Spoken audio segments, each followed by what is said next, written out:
Hello everyone, welcome to Vedas home foods. ఈరోజు మన వీడియోలో మైసూర్ మసాలా దోశను ఎలా తయారు చేసుకోవాలో చూద్దాం. ఈ దోశ పైకి క్రిస్పీగా లోపల స్మూత్గా చాలా టేస్ట్గా ఉంటుందండి. నేను చెప్పిన కొలతలతో ట్రై చేయండి. సేమ్ టు సేమ్ హోటల్ స్టైల్లో ఉండే మైసూర్ మసాలా దోశను ఎంతో ఈజీగా మీరు కూడా మీ ఇంట్లో తయారు చేసుకోవచ్చు. ఈ దోశ తయారీకి ముందుగా దోశ పిండిని మనం తయారు చేసుకుందాం. ఒక గిన్నెలోకి 2 కప్పుల వరకు మినపప్పును తీసుకోండి. ఈ మినపప్పును ఒక 2 టైమ్స్ బాగా వాష్ చేసుకొని మునిగేంత వరకు వాటర్ని పోసేసుకొని 6 గంటల పాటు నానబెట్టుకుందాం. ఇప్పుడు వేరొక గిన్నెని తీసుకొని ఆ గిన్నెలోకి 4 కప్పుల వరకు రైస్ తీసుకోండి. ఇందులోకి 1 టీ స్పూన్ వరకు మెంతులను కూడా యాడ్ చేసుకోండి. ఈ రైస్ని బాగా 2 సార్లు శుభ్రంగా వాష్ చేసుకోండి. మునిగేంత వరకు వాటర్ పోసుకొని ఈ రైస్ని కూడా మనం 6 గంటల పాటు నానబెట్టుకుందాం. ఇప్పుడు వేరొక గిన్నెని తీసుకొని ఆ గిన్నెలోకి 2 టేబుల్ స్పూన్ల వరకు పచ్చిశనగపప్పుని తీసుకోండి. వీటిని కూడా 2 సార్లు బాగా వాష్ చేసుకొని మునిగేంత వరకు వాటర్ పోసుకొని 6 అవర్స్ పాటు నానబెట్టుకోండి. చూడండి, ఇప్పుడు 6 అవర్స్ తర్వాత మనకి పప్పు బాగా నానిపోయాయి. ఇప్పుడు ఈ పచ్చిశనగపప్పులోని వాటర్ని వంచేసుకొని మినపప్పులోకి యాడ్ చేసుకోండి. ఇప్పుడు రైస్లోని వాటర్ని కూడా వంచేసుకొని ఈ పప్పును మొత్తాన్ని మనం ఇప్పుడు గ్రైండ్ చేసుకుందాం. గ్రైండర్లోకి కొంచెం బియ్యం యాడ్ చేసుకోండి. కొంచెం వాటర్ కూడా యాడ్ చేసుకొని మొత్తం బియ్యాన్ని కొంచెం కొంచెంగా యాడ్ చేసుకోండి. ఇలా బియ్యం ఒక 3 మినిట్స్ పాటు గ్రైండ్ అయిన తర్వాత మినపప్పును కూడా యాడ్ చేసుకోండి. ఈ పిండికి సరిపడా వాటర్ని కూడా యాడ్ చేసుకొని మెత్తగా గ్రైండ్ చేసుకోండి. చూడండి, మనకి ఇలా మెత్తగా గ్రైండ్ అయిపోవాలి పిండి మొత్తం. ఈ స్టేజ్లో గ్రైండర్ని ఆఫ్ చేసుకోండి. ఇప్పుడు ఈ పిండి మొత్తాన్ని ఒక గిన్నెలో తీసుకోండి. ఇప్పుడు మనం ఈ పిండిని 12 గంటల పాటు పులవబెట్టుకుందాం. చూడండి, 12 గంటల తర్వాత చూస్తున్నానండి. పిండి నీట్గా పులిసింది. ఇప్పుడు మనకి ఈ పిండి దోశలు వేసుకోవడానికి రెడీ అయిపోయింది. ఈ పిండిని పక్కన పెట్టేసుకోండి. ఇప్పుడు మనం ఈ దోశ కోసం రెడ్ చట్నీని ప్రిపేర్ చేసుకుందాం. దీనికోసం ముందుగా బాగా పుల్లగా ఉండే ఒక పెద్ద సైజు టమోటాని తీసుకోండి. ఒక హాఫ్ ఆనియన్ ముక్కను తీసుకోండి. 1 టేబుల్ స్పూన్ పచ్చిశనగపప్పు, 1 టేబుల్ స్పూన్ పుట్నాల పప్పు, ఒక 6 వరకు వెల్లుల్లి రెబ్బలు, ఒక ½ ఇంచ్ వరకు అల్లం ముక్క, 10 బేడగ మిర్చిని తీసుకోండి. ఇప్పుడు ఈ బేడగ మిర్చిని వేడి నీళ్ళల్లో ఒక 10 నిమిషాల పాటు నానబెట్టుకోండి. తర్వాత ఒక ప్యాన్లో కొంచెం ఆయిల్ని యాడ్ చేసుకోండి. 1 టేబుల్ స్పూన్ వరకు ఆయిల్ని యాడ్ చేసుకొని అందులో 1 టేబుల్ స్పూన్ పచ్చిశనగపప్పును వేసుకోండి. ఇవి కొంచెం ఫ్రై అయ్యేదాకా వేయించుకోండి.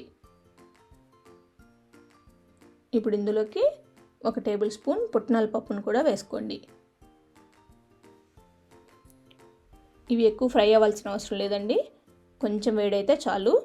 ఇప్పుడు ఇందులోకి ఒక 6 వెల్లుల్లి రెబ్బలను కూడా యాడ్ చేసుకోండి. ఒక ½ ఇంచ్ వరకు అల్లం ముక్కను వేసుకోండి. ఇందులో ఒక పావు కప్పు ఉల్లిపాయ తరుగును కూడా యాడ్ చేసుకోండి. ఇలా ఈ ఉల్లిపాయ వేగేంత వరకు వేయించుకోండి. ఇప్పుడు మనం టమోటా ఉంది కదా, కట్ చేసుకుని పెట్టుకున్నాం కదా, అది కూడా యాడ్ చేసుకోండి. 1 నిమిషం తర్వాత నానబెట్టుకొని ఉంచుకున్నాం కదా బేడగ మిర్చి, అవి కూడా ఇందులోకి యాడ్ చేసుకోండి. వాటర్ని యాడ్ చేయొద్దండి, ఈ వాటర్ని మనం గ్రైండ్ చేసేటప్పుడు యూజ్ చేసుకుందాం. ఇప్పుడు మూత పెట్టేసి కొంచెంసేపు మగ్గనిద్దాం. ఇప్పుడు మూత తీసి చూద్దాం. మనకి టమోటా చూడండి బాగా మగ్గిపోయింది కదా. ఇప్పుడు ఒకసారి నీట్గా కలుపుకొని స్టవ్ ఆఫ్ చేసేయండి. దీన్ని పూర్తిగా చల్లారనిద్దాం. ఇప్పుడు చల్లారిపోయింది కదా, ఇవి మొత్తాన్ని మనం ఒక మిక్సర్ జార్లోకి యాడ్ చేసుకుందాం. ఇలా నీట్గా యాడ్ చేసుకొని ఒకసారి గ్రైండ్ చేసుకోండి. చూడండి, ఇలా గ్రైండ్ చేసుకున్నాక మనకు రుచికి సరిపడా సాల్ట్ని యాడ్ చేసుకుందాం. అలానే ఈ వాటర్ని కూడా యాడ్ చేసుకోండి. ఇప్పుడు దీన్ని నీట్గా పేస్ట్ లాగా గ్రైండ్ చేసుకోండి. చూడండి, ఇలా చూపించిన విధంగా గ్రైండ్ చేసుకోండి. మరీ లూజ్గా చేయొద్దండి, మరీ గట్టిగా కూడా చేయొద్దు. ఇప్పుడు మిక్సర్ గిన్నెలోకి 3 పచ్చిమిరపకాయలు, ఒక 6 వెల్లుల్లి రెబ్బలు, ఒక 1/2 ఇంచ్ వరకు అల్లం ముక్కను కూడా యాడ్ చేసుకొని నీట్గా గ్రైండ్ చేసుకుందాం. ఇప్పుడు మనం ఈ పేస్ట్ని పొటాటో మసాలా చేస్తాం కదా, ఆ మసాలాలోకి యాడ్ చేసుకోవాలి. ఇప్పుడు పొటాటో మసాలా తయారు చేయడం కోసం స్టవ్ మీద ఒక ప్యాన్ను పెట్టుకోండి. ఆ ప్యాన్లోకి 2 టేబుల్ స్పూన్ల ఆయిల్ యాడ్ చేసుకోండి. ఆయిల్ వేడయ్యాక ఇందులోకి 1/2 టీ స్పూన్ వరకు జీలకర్రను యాడ్ చేసుకోండి. ఒక 1/2 టీ స్పూన్ ఆవాలను కూడా యాడ్ చేసుకొని ఇవి వేడయ్యాక ఒక 1/2 కప్పు వరకు తరిగిన ఉల్లిపాయ ముక్కలను కూడా యాడ్ చేసుకోండి. ఇవి బాగా ఫ్రై చేసుకోండి. ఉల్లిపాయ బాగా ఫ్రై అయిన తర్వాత ఒక 2 రెమ్మల కరివేపాకుని చిన్న చిన్న ముక్కలుగా కట్ చేసుకొని వేసుకోండి.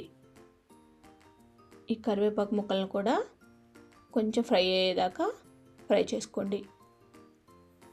చూడండి, ఇలా ఆనియన్ ఫ్రై అయిన తర్వాత ఇందులోకి మనం తయారు చేసి పెట్టుకున్నాం కదా మిర్చి పేస్ట్, ఈ పేస్ట్ మొత్తాన్ని యాడ్ చేసుకోండి. ఇది మొత్తం ఫ్రై అయిన తర్వాత ఇందులోకి 1 టీ స్పూన్ ధనియాల పొడి, 1 టీ స్పూన్ జీలకర్ర పొడిని, ఒక 1/2 టీ స్పూన్ పసుపుని యాడ్ చేసుకోండి. ఇందులోకి మీకు రుచికి సరిపడా సాల్ట్ని యాడ్ చేసుకోండి. కొంచెం కొత్తిమీర తరుగును కూడా యాడ్ చేసుకొని కొంచెం ఒక్కసారి కలుపుకోండి. ఇప్పుడు ఇందులోకి ఒక 5 మీడియం సైజు బంగాళదుంపలను బాగా ఉడికించుకొని అవి కూడా యాడ్ చేసుకోండి.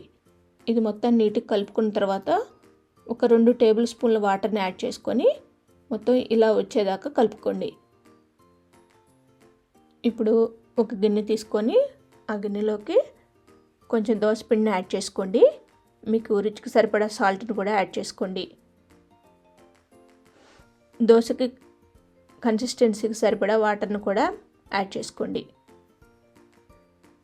ఇప్పుడు స్టవ్ మీద ఇలా దోశ ప్యాన్ పెట్టేసి వేడయ్యాక కొంచెం ఆయిల్ అప్లై చేయండి. ఇప్పుడు ఇలా ఒక దోశను వేసుకోండి. బాగా పల్చగా వేసుకోండి దోశని.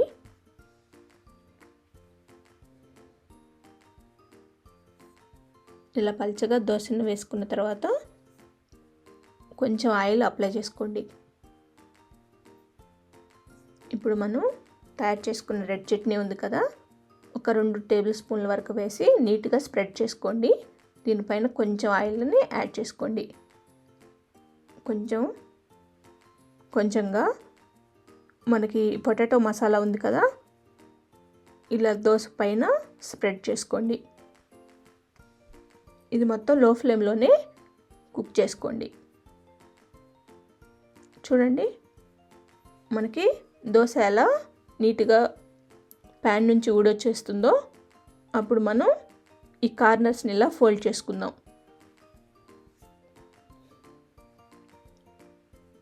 చూడండి, మనకి నీట్గా దోశ ఫ్రై అయ్యింది. ఇప్పుడు ఒకసారి టర్న్ చేసుకోండి.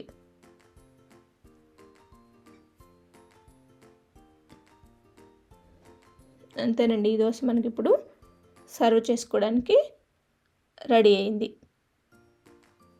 ఇలా ఒక ప్లేట్లోకి తీసుకోండి. చూసారు కదా దోశ ఎంత కలర్ఫుల్గా ఉందో.